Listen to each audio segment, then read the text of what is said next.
Tai wanakusanyika pamoja.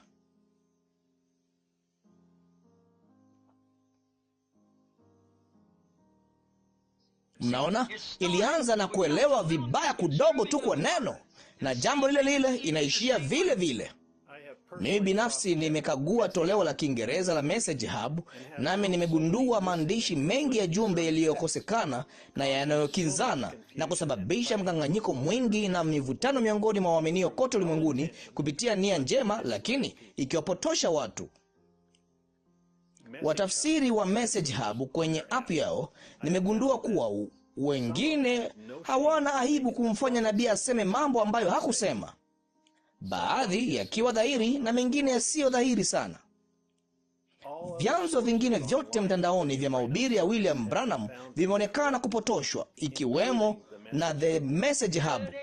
Hapa hivi majuzi huko Arizona walikuwa wanakata na kuziunga kanda wakijaribu kunifanya niseme mambo ambayo sikuyasema. Kumbukeni tu lile ono kuhusu lile swala la Arizona. Biblia ilisema ilikuwa ni heri sana kwako kwamba ufungiwe mwamba shingoni mwako. Kuna chanzo kimoja tu cha ujumbe kilichothibitishwa cha kasisi William Branham. Marejeo yote katika barua hii kwa ujumbe wa ndugu William Branham yametoka katika Biblia ya King James na app ya The Table iliyotoka Voice of God Recordings, makao makuu ya kasisi William Branham. Sasa hii hapa barua ya tai wanakusanyika pamoja iliyotarajiwa kutoka maskani ya Branham huko Jeffersonville, Indiana.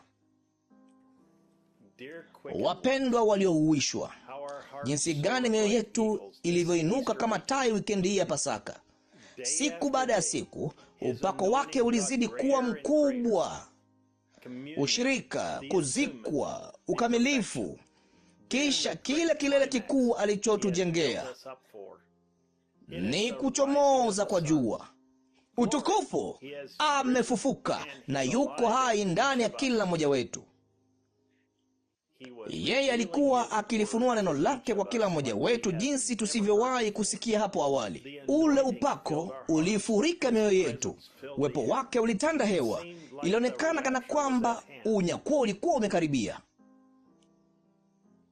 Yeye alituambia yale yaliyotukia miaka 2000 iliyopita, na kisha yale yaliyokuwa yakitukia sasa mwaka 2026.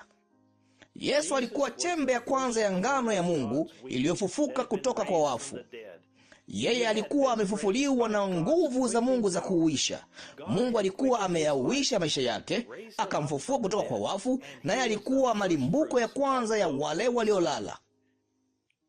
Yeye alikuwa wa kwanza kukomaa, mganda wa Mungu uliotikiswa kama ukumbusho wa kutoa shukurani kwa Mungu, akiamini kwamba sisi wengine tungekuja. Ilikuwa ishara. Kisha yeye akatufunulia kile kilichotukia leo. Kama vile yeye alivyotikiswa siku ya Pentekoste, wakati sauti kutoka mbinguni iliposikika kama upepo wa nguvu ukienda kasi, ukitikiswa juu ya watu, ulikuwa ukitikiswa tena mbele ya watu kama alivyoahidi katika Luka 17:30 na Malaki 4. Wakati mwana wa Adamu atakapofunuliwa na kutikiswa tena juu ya watu. Sasa mwana wa Adamu ni nani? Hapo mwanzo alikuwako Neno, naye Neno alikuwa kwa Mungu, naye Neno alikuwa Mungu, naye Neno akafanyika mwili akakaa kwetu. Na iwapo mafundisho yote tulionayo na thibitisho la neno la Mungu kwa neno la Mungu, kwa ishara, kwa maajabu, tunaona leo ya kwamba katika kitabu cha Luka hapa, ya kwamba kama tulivyonukuu hicho hivi punde, ama Luka mlango wa 17 na kifungu cha 30 na Malaki 4 na maandiko mbalimbali ambayo tunayajua, ya kwamba hilo neno tena linatikiswa juu ya watu, ya kwamba mapokeo yaliyokufa ya mwanadamu yamekufa na mwana wa Mungu yu hai tena, na ubatizo wa Roho Mtakatifu moja kwa moja miongoni mwetu, na anatupa uzima.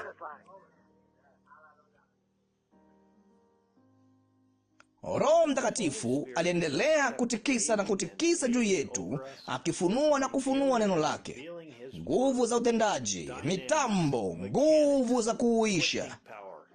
Ndipo ilipoonekana kana kwamba haiwezi kuwa kuu zaidi, yeye alituambia, naye akaniruhusu niangalie ng'ambo ya pazia, nami nikawaona ninyi nyote kule ng'ambo.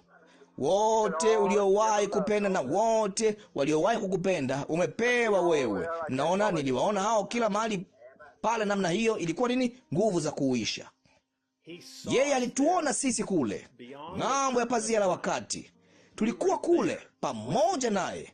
Wapendwa wetu wote waliotutangulia, akina baba, mama, watoto, tulikuwa kule pamoja nao, na wale wote ambao hatujawahi kukutana nao: Musa, Eliya, Petro, Paulo.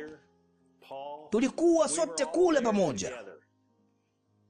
Kisha, kama vile Roho Mtakatifu alivyo mzuri, yeye hakutaka kutusahau sisi tulio wagonjwa, wenye huzuni na waliopigwa.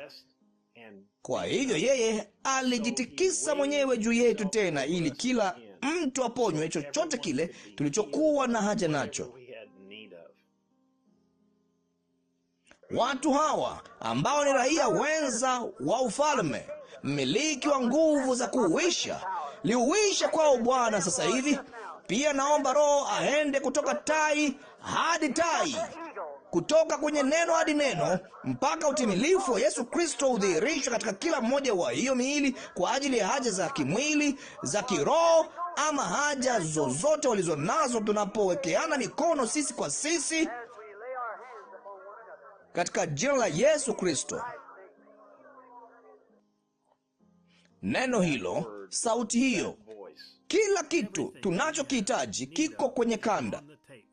Ewe bibi harusi, Mungu habadilishi nia yake kuhusu neno lake. Hakuna nukta moja au yodi moja inayoweza kubadilishwa. Kwa hivyo yeye alitengeneza njia ambayo bibi harusi wake angeweza kusikia kwa masikio yao wenyewe kile hasa yeye alichotaka kuwaambia.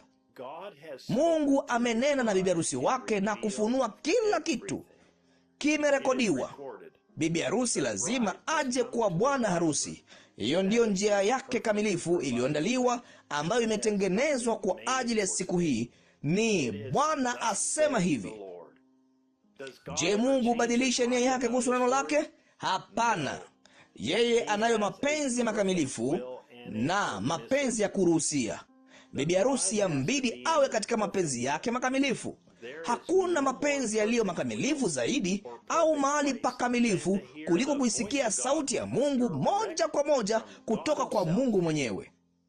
Mwaliko wangu kwa kila mmoja wenu ni muungane nasi Jumapili saa 6 mchana masaa ya Jeffersonville, ni saa 1 jioni Afrika Mashariki, kuisikia sauti ya Mungu ikituletea neno safi. Hakuna haja ya kubahatisha. Wewe keti tu na useme amina kwa kila neno.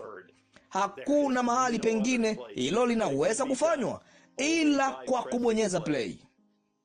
Ndugu Joseph Branham. Ujumbe 65-0418. Je, Mungu badilisha nia yake kuhusu neno lake? Tutaanzia kwenye aya ya 61. Maandiko ya kusoma kabla ya kusikia ujumbe. Kutoka sura ya 19 yote. Hesabu sura ya 22 mstari wa 31. Mathayo mtakatifu sura ya 28 mstari wa 19.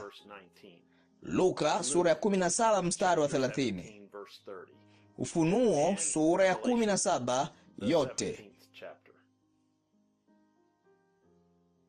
www.branham.org/WhatsApp. Pata barua za tewa na kusanyika pamoja na taarifa moja kwa moja kwenye simu yako. Pia kwenye www.branham.org/en/apps. Hadi wakati mwingine, Mungu akubariki na shalom.